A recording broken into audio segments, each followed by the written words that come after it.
C'est la foudre qui s'abat sur Saint-Marcel le 10 juin 1944.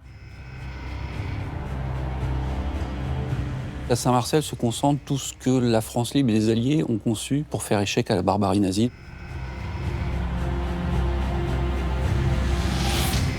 En juin 1944, ici à Saint-Marcel, se constitue le plus grand maquis breton, qui va rester dans les mémoires sous le nom de maquis de Saint-Marcel.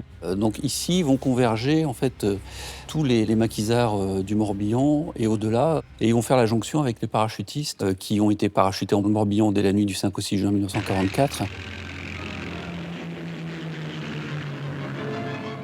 Saint-Marcel, c'est vraiment le point de ralliement entre cette résistance extérieure, ces parachutistes SAS parachutés depuis l'Angleterre, et puis tous ces maquisards qui constituent les FFI du Morbihan et au-delà, qui vont combattre côte à côte dans une fraternité d'armes ici à Saint-Marcel.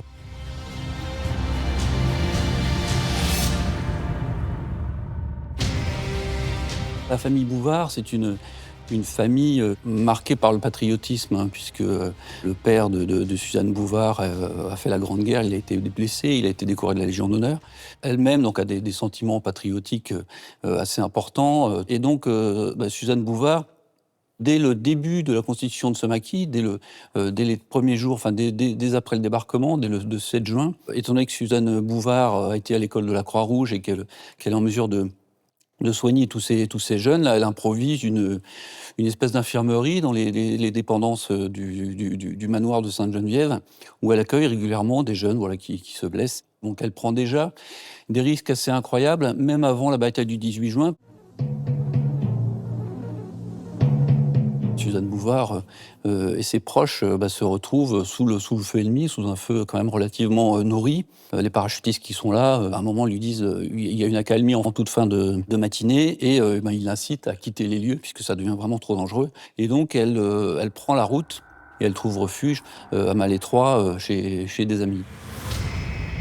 Au matin du lundi 19 juin, Suzanne Bouvard, en fait, s'inquiète de ce qui est devenu sa propriété. Elle sait que c'est imprudent d'y retourner, et donc elle prend la route vers Sainte-Geneviève.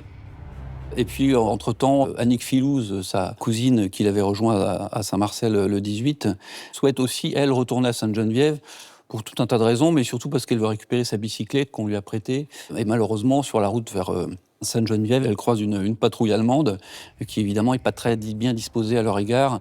Et puis finalement, elles vont plus réussir à ressortir des griffes de l'occupant. Nous avons été arrêtés par les Allemands, donc le 19 juin, et l'atmosphère était très très lourde. Et on avait l'impression qu'on aurait été fusillés sur le coup. On nous avait mis au pied d'un mur et vraiment, on a pensé que c'était la fin. Elles sont arrêtées parce qu'elles sont au mauvais endroit au mauvais moment. Et elles sont, je pense, complètement inconscientes du danger qui les guette. Et effectivement, sous un prétexte un peu futile, récupérer une bicyclette pour Annick. Et du côté de Suzanne, simplement aller voir si tout va bien. Elles vont se jeter dans la gueule du loup. Et évidemment, quand le piège se referme, elles ne vont plus pouvoir s'en échapper, quand même. C'est un engrenage fatal.